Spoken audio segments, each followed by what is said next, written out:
Channel. Kazakhstan വ്ളോഗിന്റെ part 2 ആയിട്ടാണ് ഇന്ന് നമ്മൾ വന്നേക്കുന്നത്. നമ്മൾ ഇന്ന് പോകുന്നത് കോൾസായി ലേക്കിലേക്കാണ്. കോൾസായി ലേക്കിലേക്ക് പോകുന്ന വഴി തന്നെയാണ് ബ്ലാക്ക് കാനിയോൺ. സോ നമ്മൾ അവിടെ ഇറങ്ങി ആ ഒരു വ്യൂ പോയിന്റിൽ നിന്ന് ആ ഭംഗിയൊക്കെ ആസ്വദിച്ചതിന് ശേഷം കോൾസായി ലേക്കിലേക്കാണ് പോയത്. അവിടെ നിന്ന് ലേക്കിന്റെ അടുത്തേക്ക് കുറച്ച് നടക്കാനുണ്ട്. അപ്പൊ നമുക്ക് നടന്ന് വേണമെങ്കിലും പോകാം. പക്ഷെ ഞങ്ങൾ ഹോഴ്സ് റൈഡിംഗ് ആണ് എടുത്തത്. 10,000 ടെങ്ക പെർ പേഴ്സൺ ആണ് കേട്ടോ ഹോഴ്സ് റൈഡിങ്ങിന്റെ ആ ഒരു റേറ്റ് വരുന്നത്.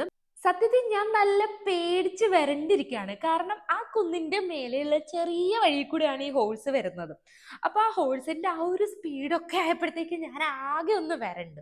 പക്ഷെ നേരെ താഴെ എത്തിക്കഴിഞ്ഞപ്പോ എന്റെ പേടിയൊക്കെ പതുക്കെ പതുക്കെ മാറാൻ തുടങ്ങി. കാരണം അത്രയ്ക്ക് ബ്യൂട്ടിഫുൾ ആയിട്ടുള്ള സീനറി ആയിരുന്നു താഴെ.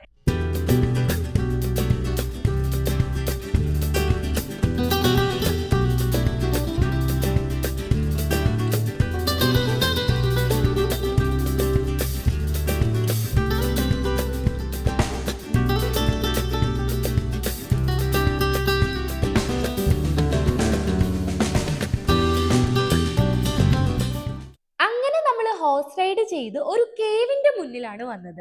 ഈ കേവിന്റെ ഉള്ളിലേക്ക് നമുക്ക് കയറാൻ പറ്റില്ല എന്നാണ് ആള് പറഞ്ഞത്. അതിന് പകരമായിട്ട് ആൾ അവിടെ നിർത്തിയിട്ട് നമുക്ക് കുറെ ഫോട്ടോസ് ഒക്കെ ഇങ്ങനെ ക്ലിക്ക് ചെയ്ത് തന്നിട്ടുണ്ടായിരുന്നു. അങ്ങനെ ഫോട്ടോസ് ഒക്കെ എടുത്ത് അവിടെ കുറച്ചു നേരം സ്പെൻഡ് ചെയ്തതിന് ശേഷം നമ്മുടെ കുതിരക്കുട്ടന്മാരെ വയറ് നിറച്ചും വെള്ളം കുടിപ്പിച്ച് അവരെ ഒന്ന് റെസ്റ്റ് ചെയ്യിപ്പിച്ചതിന് ശേഷം നമ്മൾ കുറച്ചു നേരവും കൂടി അവിടെ ഒന്ന് സ്പെൻഡ് ചെയ്തു.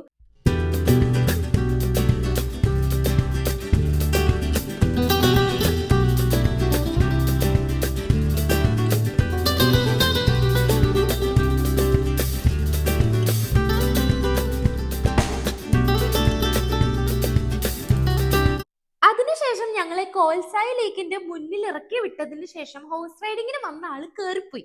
അപ്പോഴാണ് ഞങ്ങൾ ആ സത്യം മനസ്സിലാക്കിയത്, ഹോഴ്സ് റൈഡിങ് ഇവിടെ വരെ ഉള്ളൂ എന്നുള്ളത്. ഇതാണ് കേട്ടോ കോൾസായി ലേക്ക്. ലേക്ക് നല്ല ഫ്രോസൺ ആയിട്ട് കിടക്കുകയാണ്. ഈ ഫ്രോസൺ ലേക്കിന്റെ മേലെ കൂടെ നടക്കാന്നൊക്കെയാണ് പറയുന്നത്. പക്ഷെ ഞങ്ങൾ അതിനൊന്നും നിന്നില്ല. ഞങ്ങൾ നേരെ നടന്ന് മേലേക്ക് പോയി. മേലേക്ക് പോയപ്പം ഇവരുടെ ട്രഡീഷണൽ ഡ്രസ്സൊക്കെ ഇട്ടിട്ട് നമുക്ക് ഫോട്ടോസ് ഒക്കെ എടുക്കാൻ പറ്റും എന്നറിഞ്ഞ് അങ്ങനെ ഞാനും ഷാരുവും ഓടിപ്പോയി ഡ്രസ്സൊക്കെ സെലക്ട് ചെയ്ത് ഞങ്ങൾ ഫോട്ടോസ് ഒക്കെ എടുക്കാൻ റെഡി ആയിട്ട് നിൽക്കുകയാണ്. അപ്പൊ ഈഗിളിനെയൊക്കെ കയ്യിൽ വെച്ചിട്ട് നമ്മളിങ്ങനെ കുറേ ഫോട്ടോസ് ഒക്കെ എടുത്തു. ഈ ഫോട്ടോസ് ഒക്കെ ഞങ്ങൾ ഇൻസ്റ്റഗ്രാമിൽ പോസ്റ്റ് ചെയ്തിട്ടുണ്ട്. ഇൻസ്റ്റഗ്രാമിൽ കയറി നോക്കിയാൽ നിങ്ങൾക്ക് അതൊക്കെ കാണാൻ പറ്റും. അങ്ങനെ ഫോട്ടോസ് ഒക്കെ എടുത്തപ്പോൾ തന്നെ ഞങ്ങൾ നല്ല ടയേർഡായിട്ട് നന്നായിട്ട് വിശക്കാൻ തുടങ്ങി. അപ്പം നമ്മുടെ ഗൈഡ് അബി പറഞ്ഞു ഫോർച്യൂൺ ഹോട്ടലിലേക്ക് പോകാം, ഇവരുടെ സ്പെഷ്യൽ ഐറ്റംസ് ആയ കസാക്ക് കബാബും അതുപോലെ മട്ടൻ കുർദാക്കും ഇവിടെ കിട്ടും എന്ന് പറഞ്ഞു. അങ്ങനെ അത് ട്രൈ ചെയ്യാൻ വേണ്ടിയിട്ട് ഞങ്ങൾ അവിടെ പോയി. എനിക്ക് കസാക്ക് കബാബാണ് എനിക്ക് കൂടുതൽ ഇഷ്ടമായത്. മട്ടൻ കുർദാക്ക് ആ മട്ടന്റെ നെയ്യിൽ തന്നെ ഉണ്ടാക്കുന്ന ഒരു ഡിഷാണ് കേട്ടോ. അപ്പം അത് ഷാരൂന് ഭയങ്കരമായിട്ട് ഇഷ്ടമായി. പിന്നെ വേറൊരു കാര്യം പറയാൻ ഉള്ളത് എന്താന്ന് വെച്ചാൽ, നമ്മൾ ഇവിടെ വരുമ്പോൾ നമുക്ക് ഒരുപാട് ഫുഡിന് ഒരുപാട് ഓപ്ഷൻസ് ഒന്നുമില്ല. സോ കയ്യിൽ സ്നാക്സോ ഫ്രൂട്ട്സോ എന്തെങ്കിലുമൊക്കെ ക്യാരി ചെയ്യുന്നത് നല്ലതായിരിക്കും.